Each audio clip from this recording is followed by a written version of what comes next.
Continuamos en Tribuna Libre, amigos, estamos con el doctor Javier Bedoya, quien fue miembro de la Comisión AMES, diputado nacional en el periodo 85-90 y al que le tocó investigar conjuntamente con otros colegas parlamentarios los sucesos de los penales. Nosotros desde hace varias semanas hemos estado tratando de tratar este tema con algún miembro de la Comisión AMES, justamente porque hay algunos problemas que están volviendo a la escena política. Un incidente tan serio como este, acontecido hace 16 años, ha sido puesto nuevamente en debate justamente por el congresista Heriberto Benítez a raíz de una acción o una resolución de la Comisión Interamericana de Derechos Humanos, que indica que hay que volver a juzgar estos incidentes en el fuero ordinario, ya que fueron juzgados en el fuero militar. A todo esto se añade que está próximo, en los próximos meses, a presentarse el informe final de la Comisión de la Verdad, que debe incluir también algún capítulo sobre este periodo y estos incidentes en particular. Muchísimas gracias, doctor Bedoya, por estar esta noche con nosotros. Con todo gusto, buenas noches. Pongámonos un poco en contexto y yo le voy a pedir que hagamos memoria sobre estos incidentes. ¿Cómo se forma la Comisión AMES luego de que suceden? Y el público los recuerda porque es fácil recordarlos, pero ¿cómo se forma la Comisión AMES y cuál es el propósito de esta comisión investigadora? Se forma, en primer lugar, hubo un pedido del propio presidente García para que el Congreso investigara, y el Congreso además tomó cartas en el asunto tan pronto se produjeron los hechos. En ese entonces la comisión permanente, presidida por Luis Alberto Sánchez, dio los primeros pasos. E inmediatamente que se constituyó el Congreso, en sesión de Congreso, o sea, no sesión conjunta de ambas cámaras, se designó una comisión que investigara los sucesos, que es lo que había acontecido en los problemas de los penales del 18 y 19 de junio del 86. ¿Usted cree que tuvieron todas las facilidades para lograr conseguir toda la información necesaria para lograr su cometido? Yo creo que sí, se nos proporcionó mucho o casi todo lo que se pidió. Hubo alguna información que se mantuvo reservada, fundamentalmente nombre de algunos oficiales de las Fuerzas Armadas que habían intervenido a los efectos de proteger la integridad de estos oficiales, ¿verdad? Sin embargo, sus conclusiones fueron bastante duras, bastante severas con el gobierno de Alan García en ese entonces. No estamos diciendo que se probara una responsabilidad directa en el presidente García, pero sí cierta responsabilidad en la forma en la que el gobierno actuó. ¿Es así? Sí. Me gustaría revisar algunas de las conclusiones de este informe. Ustedes señalaron, está demostrada la imprevisión de las autoridades gubernamentales, dado que por los antecedentes se conocía que los presos por terrorismo se amotinaban de esta manera. Ustedes llegaron a esa conclusión luego del estudio. Sí, porque si se revisa con cuidado el informe preparado por la Comisión AMES, en su etapa inicial se hace un recuento de los antecedentes, ¿verdad? O sea, cuál era el sistema carcelario imperante en ese momento, cuál era el ambiente y cómo en los meses previos a estos sucesos se habían producido en reiteradas oportunidades actos de fuerza y amotinamiento por parte de los reclusos terroristas. En consecuencia, habían precedentes. ¿Ustedes creen que el hecho de que se realizara un evento como la Internacional Socialista en Lima, en ese día, determinó la conducta del Consejo de Ministros? La conducta del Consejo de Ministros no me cabe la menor duda, porque si se revisa el acta del Consejo de Ministros a las 10, 11 de la mañana del día 18 de junio, en toda la parte inicial en donde el presidente hace una exposición ante su gabinete de los hechos que venían ocurriendo, menciona enfáticamente que todo esto se debe a que en esos días se reunía en Lima el Congreso Internacional del Socialismo, partido o agrupación a la cual el APRE estaba adscrita, estaba Willy Brandt presente entre otros, y una de las cosas que más mortifica al presidente era la presencia de 500 periodistas extranjeros, y que evidentemente esto estaba hecho a los efectos de dañar la imagen del gobierno. Así es. Ustedes también señalan que está demostrado, estoy leyendo por si acaso para nuestra audiencia, el informe al Congreso sobre los sucesos de los penales que yo tengo guardado, y la segunda conclusión de ustedes fue, está demostrado que los comunicados públicos proporcionaron información falsa que magnificaba los hechos de los motines. Así es. Y esos comunicados fueron aprobados en Consejo de Ministros y difundidos por la Secretaría de Prensa de Palacio. había una serie de hechos que después se demostró que no eran exactos. Primero, se quiso crear la imagen de que esto originaba un estado de conmoción en el país.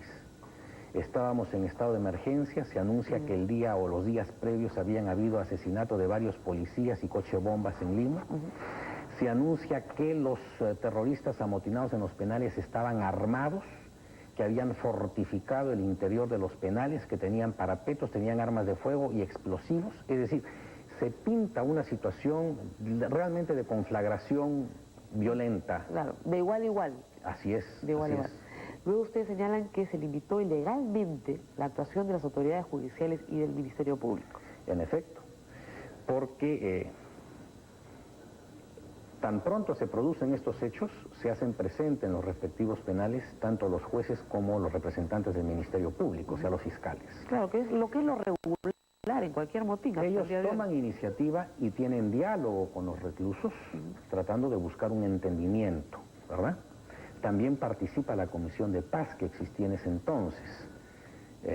Desgraciadamente no fructifican, no hay buenos resultados en estos diálogos, y cuando se va a empezar el operativo propiamente militar, se dispone el retiro de los jueces y fiscales. Y no solamente eso, sino que al día siguiente, o sea, el 19 de junio, a las 6 de la tarde o 5 de la tarde, que se vuelve a reunir el Consejo de Ministros, ya concluido todo el asunto en los penales, se aprueba un decreto supremo que sale publicado en una edición casi clandestina del Peruano de días después, en donde se declara a los penales como zona militar restringida y en consecuencia, entre otras cosas, bajo la jurisdicción del fuero militar. Esa fue una de las cosas que ustedes señalan, que la opción fue develar los motines a través de la fuerza militar, y que ese fue el error central de la orden, digamos, porque no se le puede pedir a una fuerza militar que no actúe como una fuerza militar, como lo que es, como lo que ha sido entrenada, digamos, de acuerdo al entrenamiento que ha recibido. Ustedes señalaban en este informe la opción tomada de develar los motines a través de la fuerza militar en el caso más breve y perentorio, que fue la orden, significaba poner en grave e innecesario riesgo la vida de todos los rehenes y los internos. Así es. Cuando la comisión, yo recuerdo, entre otras personas, convocó o citó a los que en ese entonces habían sido comandantes generales de las tres armas. Todos ellos, por separado, coincidieron ante la pregunta que se les formuló, coincidieron en señalar que la Fuerza Armada no estaba preparada para ese tipo de operativos, que la Fuerza Armada, por su preparación y por su armamento, está preparada para la guerra, pero que el develamiento de un motín en un penal era una tarea policial. En honor a la verdad, el acuerdo del Consejo de Ministros y las directivas que se impartieron fue encargar el develamiento de esto a la Guardia Republicana, o sea, al sector interior, con apoyo de las Fuerzas Armadas, que en cada penal estarían presentes como respaldo a la Guardia Republicana. Tanto así que fue la Guardia Republicana quien develó el penal, el motín en Santa Bárbara, el penal de penales de mujeres del Callao. Fue la Guardia Republicana la que intervino en Lurigancho y redujo a los amotinados. Después vinieron los asesinatos, pero fue la Guardia Republicana, ahí con un poco de apoyo del ejército, que proporcionó fundamentalmente el material explosivo para abrir los boquetes en las paredes.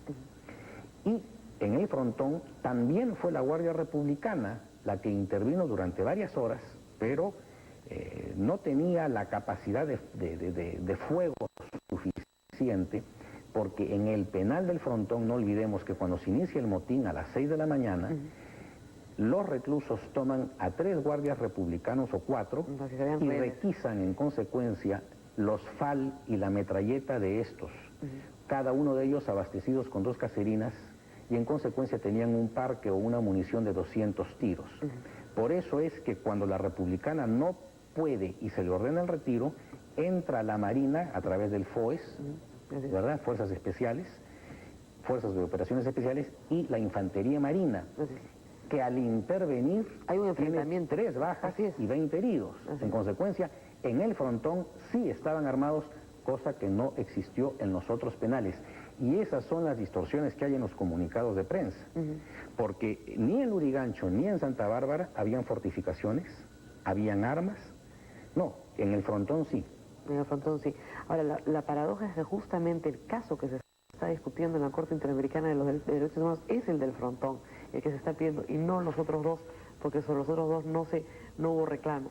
Ahora, ustedes, para seguir en el análisis del documento presentado por ustedes, de este informe, la fuerza militar utilizada fue desproporcionada en relación al peligro realmente existente y las formas de ataque implementadas tampoco revelaron precaución alguna por reducir los costos humanos del develamiento. Y aquí me gustaría regresar al tema del Lurigancho. Ustedes señalaron después de su investigación que se devela el motín, pero luego comienzan los asesinatos. Y eso es lo que parece inexplicable. Es decir, que a un grupo de internos rendidos se les fusilara de uno por uno durante toda la noche. ¿Eso fue lo que se encontró finalmente? ¿Y cuál fue la racionalidad de esa medida en las personas que ustedes pudieron interrogar? Respecto a la desproporción en el uso de fuerzas, insisto que la Fuerza Armada tiene un armamento que es para el combate. Así es. No es una institución disuasiva, ¿verdad? Esa es la función de la policía, más no de la Fuerza Armada. En segundo lugar, yo comprendo a las instituciones armadas en la fuerza que emplean, porque durante todo el día son presionados insistentemente para que empiecen los operativos. ¿Presionados por quién? Directamente por el presidente García de este Palacio de Gobierno, quien a través de la cadena de mando llama a los ministros de las Fuerzas Armadas y los urge para que empiecen los operativos y para que culminen lo antes posible. ¿Usted tiene testimonios? ¿Tuvieron testimonios? Plenos. Yo tengo todos los testimonios, yo tengo todos los legajos de la comisión investigadora, los guardo.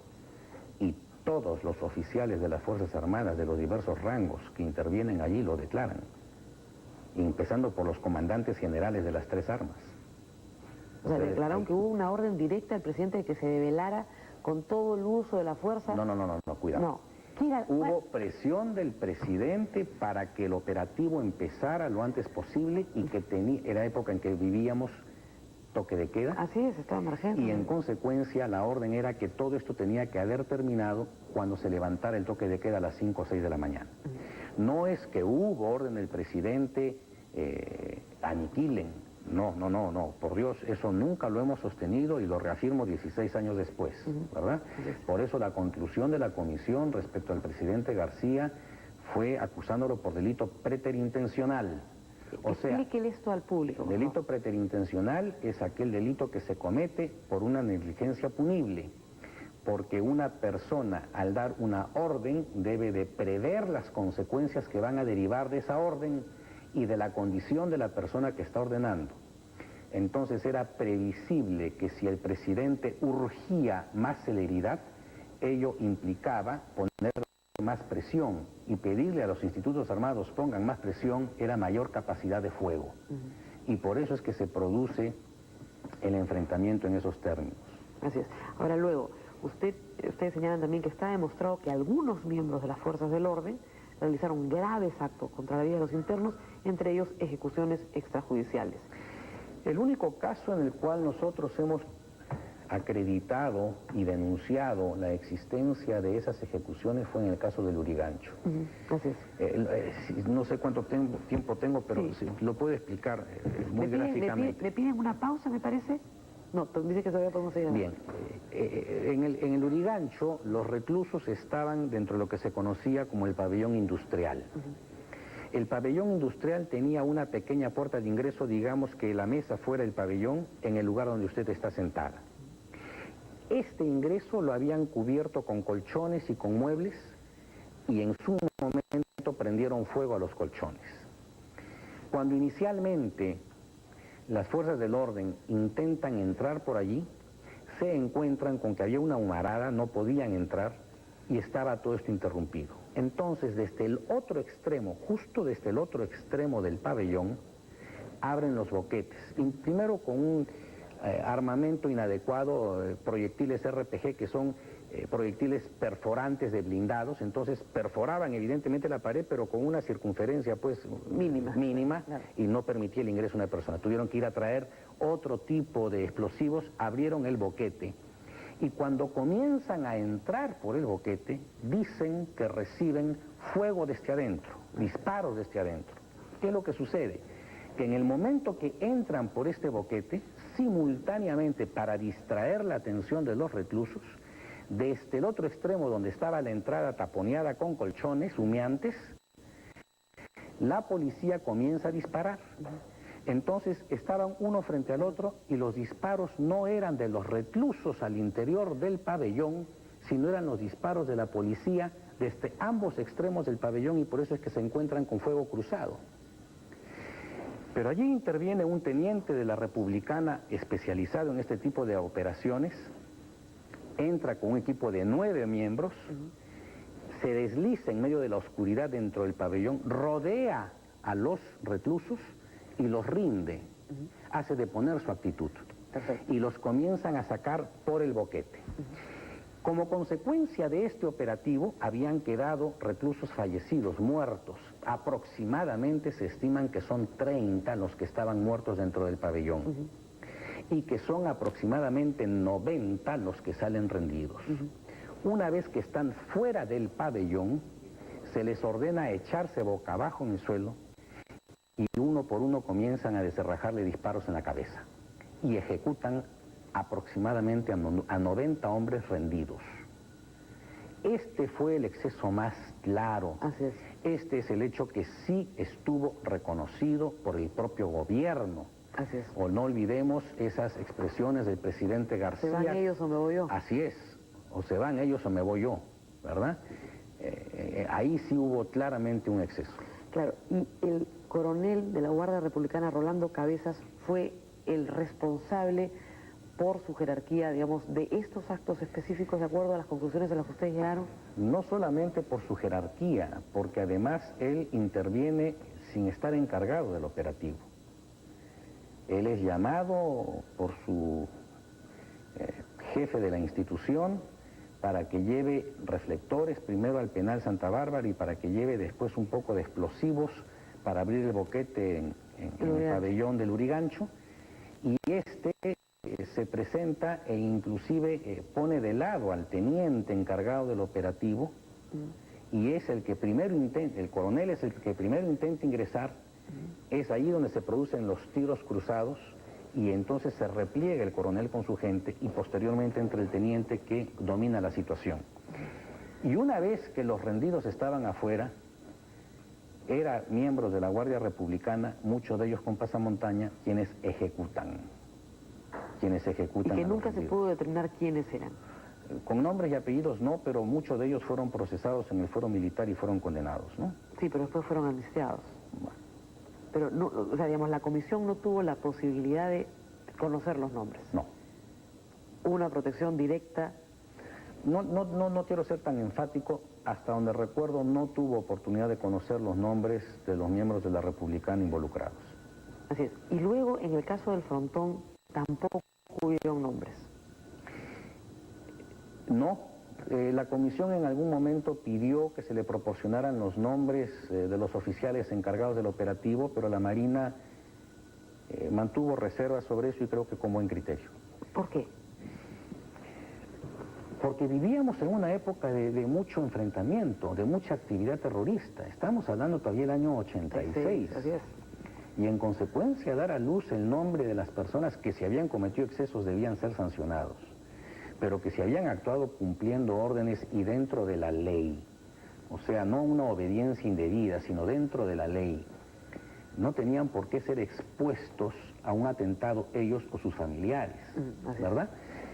Las investigaciones se siguieron en el fuero militar, en el Parlamento, entonces si hubo excesos se denunciaron en su momento y las sanciones correspondientes supongo que se aplicaron. Y además porque en el caso de la Marina sí hubo un enfrentamiento real y sí se produjeron 3 bajas en los hombres de la Marina. Ese fue, por ejemplo, otro de los excesos que aparecen en los comunicados de Palacio de Gobierno los días en que se estaban develando los motines.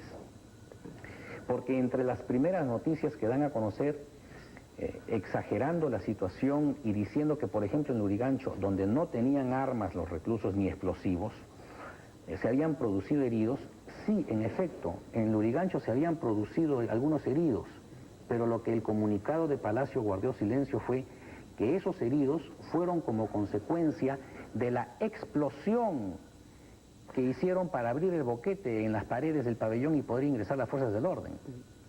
Las esquirlas, los guijarros, producto de esa explosión, es lo que hiere a algunas personas. No fue la acción de los terroristas dentro del penal. Y sin embargo, el comunicado oficial presenta como que había sido gente que había sido herida en acción. Así es, no sé si tenemos que hacer una pausa, pero yo quería presentar, me dicen que hacemos una pausa. Cuando regresemos, amigos, yo quiero presentarles un testimonio interesante sobre este asunto. Hace 1 año y medio, la única vez que el presidente Alan García vino a este programa, conversamos sobre este asunto. Y vamos a presentar lo que él me contestó cuando le pregunté justamente sobre este informe. Vamos a hacer la pausa y vamos a volver presentando esa respuesta. Y bueno, amigos, seguimos conversando con el doctor Javier Bedoya, reconstruyendo un poco en la memoria lo que fueron los sucesos de los penales en el año 1986, ahora que el caso va a volver a la actualidad justamente por estas resoluciones de la Corte Interamericana de Derechos Humanos y también por el informe que se prevé pueda emitir la Comisión de la Verdad. Yo le decía al doctor Bedoya que hace 18 meses, marzo del año pasado, estuvo aquí con nosotros el presidente Alan García. Lo hemos invitado muchas veces después, pero no ha podido venir.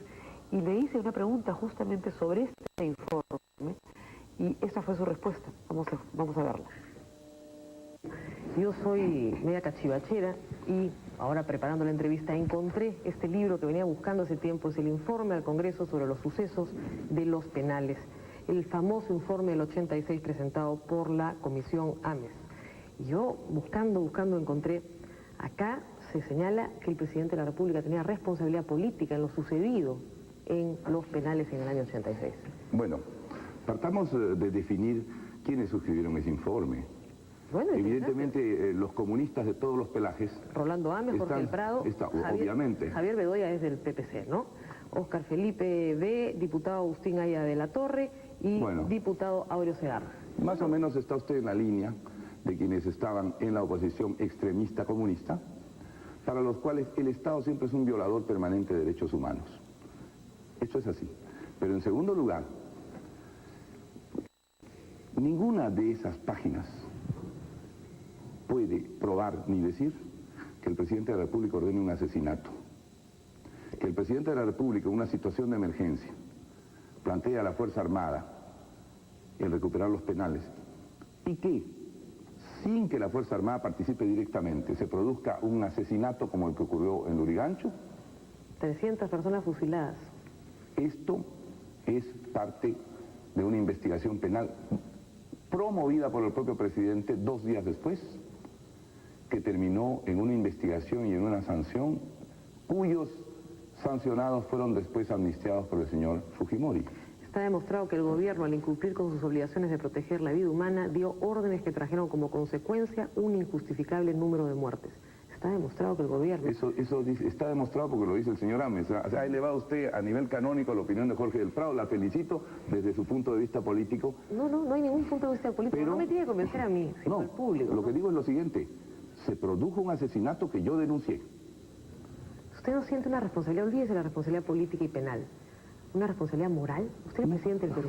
Si yo hubiera ordenado que maten a las personas, tendría una responsabilidad. Se use toda la fuerza para develar el motivo. No. Ordené, de acuerdo a la Constitución, que se tomen los penales. Si en el uso de eso aparece una persona en estado etílico y ordena fusilar a los que se han rendido, ¿quiere que yo cargue con eso hacia el purgatorio, hacia el infierno, hacia la penalidad? No, pues. Yo no lo acepto eso. Una culpa No, yo moral. no acepto eso. No, porque no era ejecutor de eso.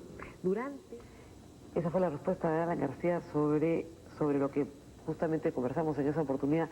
Y tiene razón, en ese momento yo dije 300, son 124 en total. No, 124 en Lurigancho. En Lurigancho.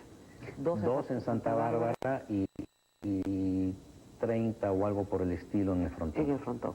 O sea, más o menos 150 personas fueron las involucradas en estos hechos.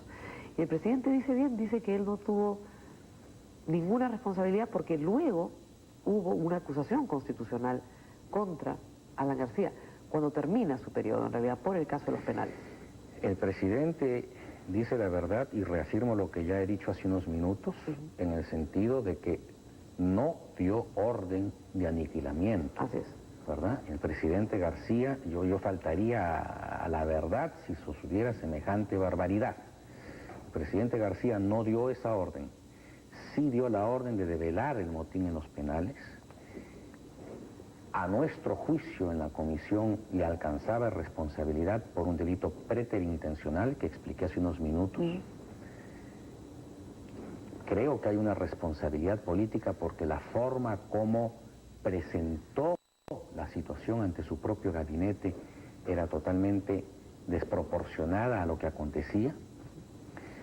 Los propios comandantes generales de las tres instituciones, y yo tengo los testimonios, dicen que en opinión de ellos no había una situación de conmoción nacional que justificase esto, que perfectamente era factible develar el amotinamiento mediante el cerco de los pabellones, porque los reclusos ni siquiera habían tomado cada uno de los penales, sino un pabellón dentro de cada uno de los penales.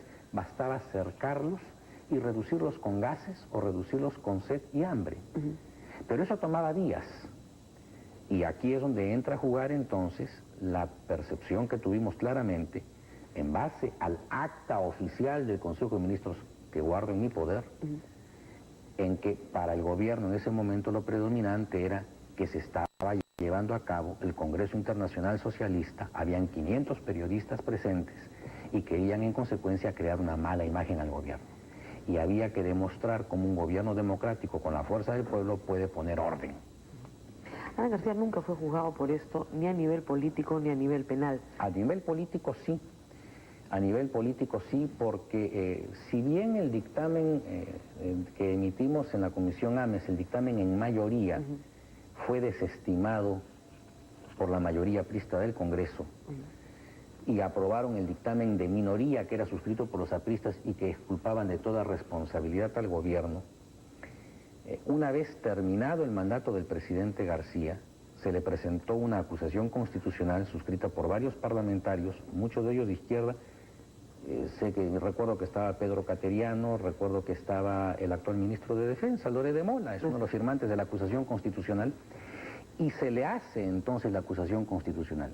1990. Usted me pregunta, 1990, el 28 de julio del 90. Entonces usted me preguntará, ¿y por qué esperaron 4 años? Por una sencilla razón, porque cuando suceden estos hechos el año 86, estábamos bajo el imperio de la Constitución del 79. Y la Constitución del 79 tenía artículo expreso que indicaba que el presidente de la República, durante su mandato, solo podía ser enjuiciado en caso de traición a la patria, cerrar el Parlamento, no permitir su funcionamiento, o el jurado de elecciones, o no convocar elecciones. 4 o 5 casos puntuales. El 93 mantiene la misma disposición. Entonces, el presidente no podía ser acusado. Así es. Una vez que terminen sus funciones, y que ya no es presidente, pero sí se convertía al amparo de la Constitución del 79 en senador vitalicio, tenía entonces el beneficio del antejuicio político, y por eso es que el 28 de julio del 90 le presentan esta denuncia constitucional. Siguió su trámite, pero no prosperó en la Cámara de Diputados, porque la suma de los votos de Cambio 90, o sea, el fujimorismo, más la bancada aprista, agregado a algunas ausencias históricas que se presentaron en la bancada del Fredemo, originó que la suma de apristas y fujimoristas archivaran el expediente y allí quedó. Y ahí quedó. Hay algunas conclusiones más interesantes. Ustedes dicen que después de estos actos realizados, señalan aquí, está demostrado que la actitud gubernamental pretendió encubrir los actos realizados durante las acciones del elevamiento de los motines. Llegamos a esa conclusión por el decreto supremo inconstitucional que habían dictado el 19. ¿Por qué es inconstitucional ese decreto? En primer lugar, porque se emite declarando zona militar restringida a los efectos del develamiento de los motines. Se declara eso en la sesión del Consejo de Ministros del 19 de junio a las 5 de la tarde, cuando los operativos ya habían terminado. Claro. Entonces ya no era la razón de ese decreto el permitir la intervención de las Fuerzas Armadas. En segundo lugar, porque no le corresponde al Poder Ejecutivo definir cuáles son los fueros a que deben ser sometidas las personas que tienen algún tipo de responsabilidad o son susceptibles de investigarse. Y allí estaban derivando todo al fuero castrense, al fuero militar, sustrayendo el caso del juez natural, del juez penal y del Ministerio Público. Entonces, no solamente ese decreto supremo dispone esas cosas, sino que además encarga a las Fuerzas Armadas el recoger los cuerpos y encargarse de los entierros. Y eso nosotros lo interpretamos como que podía prestarse a encubrir algunos excesos. Y las pericias que tenían que haberse, etcétera. Así es. Que no se hicieron nunca. Y determinar exactamente, por lo menos en el caso del Frontón, el número de muertos. Porque no olvidemos que se rescataron inicialmente 30 cadáveres, si mal no recuerdo, pero que como el pabellón azul, que es como se denominaba el pabellón donde se recluyeron los terroristas, colapsó producto de las explosiones, no se supo en los momentos iniciales cuántos habían quedado abajo de todo esto. Así es. Bueno, ha sido interesantísimo conversar con usted, doctor Bedoya. ¿Cuánto tiempo le dedicaron a esta investigación? Porque ahora que hay tantas comisiones investigadoras, es reconfortante ver que 16 años después se vuelva a examinar un trabajo y sea de una lectura tan ágil en realidad y tan llena de detalles y de investigación y de trabajo. Acá hubo mucho trabajo. Fue una labor muy intensa, muy meticulosa bajo la dirección del senador Ames, en que participamos muchas personas, muchos técnicos, se agotaron todos los medios a nuestro alcance y se produjo este informe. No recuerdo exactamente cuántos meses duró este trabajo, esto es, si no me equivoco, en diciembre del 86, del 86 que se emite este informe. O sea, hemos trabajado 3 o 4 meses muy intensamente. ¿Y no hubo una politización, como señala el doctor García en sus declaraciones, de este informe? ¿No era verdad que los comunistas perseguían al APRA?